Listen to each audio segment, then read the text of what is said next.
hace algunos años en un mercado colombiano, les estoy hablando.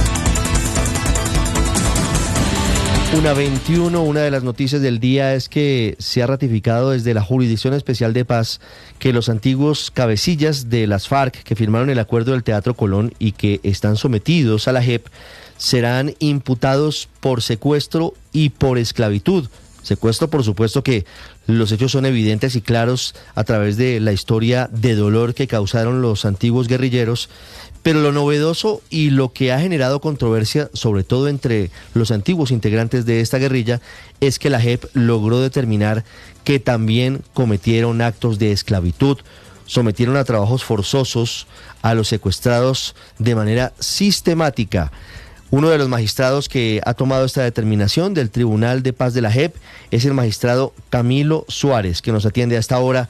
Magistrado Suárez, bienvenido a Meridiano Blue, gracias por estar con nosotros. Muchas gracias, muy buenas tardes, un saludo especial a usted y su distinguida audiencia. Magistrado, ¿cómo llegaron ustedes a la conclusión que lleva a la JEP a ratificar esta imputación contra los antiguos miembros de las FARC? Bien, pues se llega allí luego de contrastar, verificar, analizar las diferentes pruebas que recaudó la sala en un trabajo de una construcción de macrocasos por espacio de 5 años. Quisiera referirle que tras iniciar la fase de juicio en este macrocaso, el 01, que tiene que ver con la conducta de toma de rehenes, lo que hace la sección es verificar si efectivamente las conductas, los hechos, las calificaciones jurídicas se corresponden, es decir, si es adecuadamente conforme a la ley y al derecho nacional e internacional de esa calificación. La sala ya había planteado fundamentalmente que el secretariado de las FARC había cometido el crimen de esclavitud, sobre eso hubo un debate, e incluso interpusieron un recurso en su momento. Lo que está haciendo el tribunal es, conforme a esas pruebas que recaudó la sala, encontrar que efectivamente el delito de esclavitud sí se dio, y por esa razón es un crimen concurrente respecto del crimen de toma de rehenes, con una explicación mucho más concreta que respecto del crimen de esclavitud es por responsabilidad del mando del antiguo secretariado de las FARC. Sí. ¿Hubo una orden del secretariado para que fueran esclavizados los secuestrados, magistrado, de acuerdo con ustedes, lo que ustedes han conocido? No, la pregunta sí es muy importante. Observen lo siguiente, cuando nosotros hablamos de responsabilidad por mando, es una responsabilidad por omisión. A ellos se les imputa concretamente el crimen de toma de rehenes, al haber creado una política y unos patrones que realizaron los diferentes bloques oriental, occidental, centro, sur, noroccidental, donde hubo una conducta masiva y generalizada respecto del delito de secuestro, que hoy se califica desde la perspectiva del derecho internacional como toma de rehenes.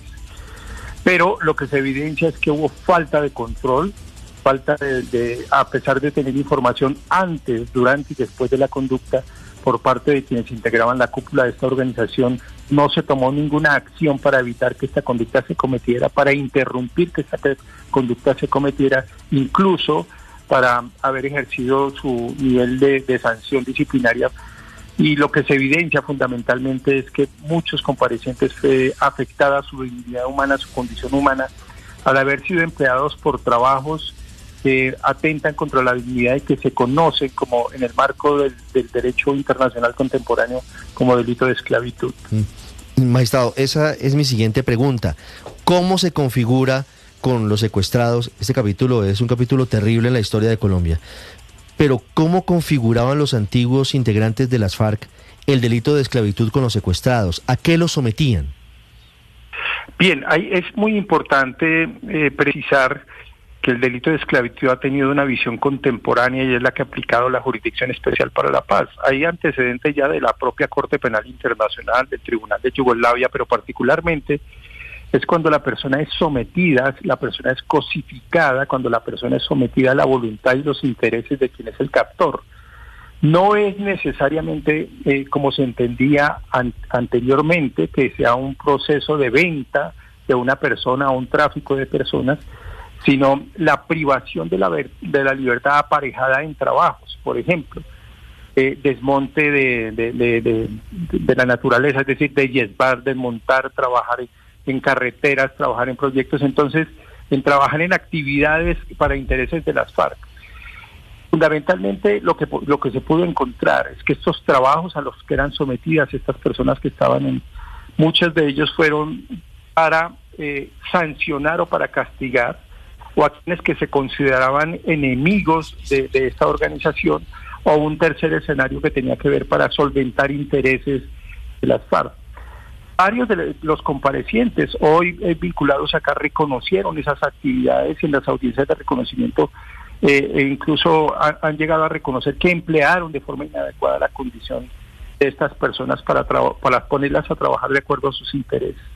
Entonces son las nuevas formas, las contemporáneas de esclavitud, que no solo es el producto de la venta, sino cosificar al ser humano y someterlo a la voluntad y a los intereses de quien es el captor. Magistrado, ¿qué viene ahora después de haber quedado en firme la imputación contra el antiguo secretariado de las FARC por secuestro y esclavitud? ¿Cuál es el siguiente paso? Importante reiterar que estamos en la fase de juicio y que la fase de juicio tiene 3 momentos, una correspondencia. Esto técnicamente hablando es un control de legalidad formal y material a la resolución de conclusión. Pero para claridad de la audiencia es revisar si el trabajo que adelantó la sala está bien o mal elaborado conforme a las normas, a los derechos, garantías, no solo de las víctimas, sino también de los comparecientes. Porque de haber encontrado un error no se podía avanzar, pero se encuentra que efectivamente el trabajo fue realizado conforme a los mandatos constitucionales y legales que nos rigen. El siguiente paso es una audiencia que se llama de verificación. Esta audiencia nos lleva a verificar con los comparecientes, con las víctimas, con el Ministerio Público, las condiciones de aporte a la verdad de los comparecientes, la satisfacción de las víctimas respecto de esas demandas de verdad, y un elemento muy importante que es el componente restaurativo, es decir, antes de emitir la sentencia, verificar que estén dadas las condiciones, no solo por los comparecientes, sino las diferentes instituciones que están concernidas en el cumplimiento de una sentencia, que se garantice el cumplimiento efectivo del componente restaurativo para satisfacción de los derechos de las víctimas. Agotada esa fase, vamos a la fase final, que es el cierre ya del caso, que es la sentencia que se emite contra los miembros del antiguo secretariado de las FARC. ¿En cuánto tiempo podría estar lista la sentencia contra los antiguos miembros del secretariado de las FARC por secuestro y por esclavitud? Nosotros estimamos, de acuerdo a estas fases procesales, en el siguiente semestre y antes del fin de que termine este año, la sentencia ya estará emitida. Pues calculamos en el siguiente semestre. Estaremos muy pendientes de esa sentencia. Magistrado Camilo Suárez, muchísimas gracias por habernos explicado esta determinación desde la Jurisdicción Especial de Paz Valentina. Ricardo, y vamos al Congreso porque allí está Andrés Carmona. Andrés, ¿qué han dicho desde el Partido Comunes? Valentina, muy buenas tardes. Por supuesto, ninguno de los integrantes de lo que era el antiguo secretariado de las FARC, entre ellos el senador Julián Gallo, el senador Pablo Catatumbo, ni los otros integrantes del extinto secretariado de las FARC han dicho una sola palabra. Nos contaba por interno don Andrés Carmona que Julián Gallo es la única persona que ha aparecido por ahora. Él era conocido en la guerrilla como alias Carlos Antonio Lozada, y ha dicho que por ahora él no prefiere referirse individualmente al asunto. Andrés, permítame, complétenos el cuento, por favor, la historia. ¿Qué dijo Carlos Antonio Lozada? ¿Lo perdimos? Yo termino la historia. Carlos Antonio Lozada ha sido uno de los más duros críticos de la Jurisdicción Especial de Paz. Ha dicho que por ahora él prefiere no referirse a este asunto, sino que lo hará a través de sus abogados en los próximos días, una vez estudien en detalle esta determinación que es muy importante desde la JEP. Repito, la JEP considera que hay elementos para que los antiguos miembros del secretariado de las FARC, por omisión, por no haber hecho absolutamente nada, a pesar de que sabían que estaba pasando, les imputan no solamente secuestro, en el caso 01, sino también el delito de esclavitud. 1:30, una pausa y regresamos en Meridiano.